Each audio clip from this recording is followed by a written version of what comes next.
बरायनो थाखाय खावलायहरनाय जाबाय। बिथांखौ हेफाजाब होनो थाखाय लोगोसे खौसेथि बर' सुबुं आफादनि मानगोनां नेहाथारिखौ लोगोआव थाफानो खावलायहरनाय जाबाय।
बिबार बावजेननाय हाबाफारिया जाबाय। दानिया दङ जोंहा 1 मिनिट कन्डलेन्स जायफोर बिर जोहोलाव जोहोलावजोआ बर' हारिनि थाखाय जौगाथाय लाबोनायाव, बर' हारिखौ फोसाबनायाव, फेदेरनायाव गाव गावनि जिउखौ बावसोमलांबाय। बिथांमोनखौ गोसोखांनानै दिनै 1 मिनिट बिथांमोननि जिउआ अराय आलो गोजोन थाथों। बेखौनो जोङो गसाइनि खाथियाव 1 मिनिट आर'ज गाबगोन। स्टार्ट।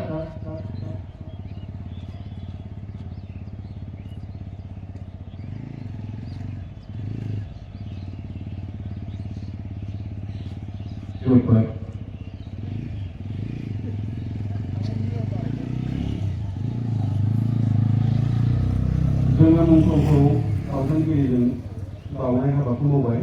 दानिया मुंख्लं बावनायनि सोमोन्दै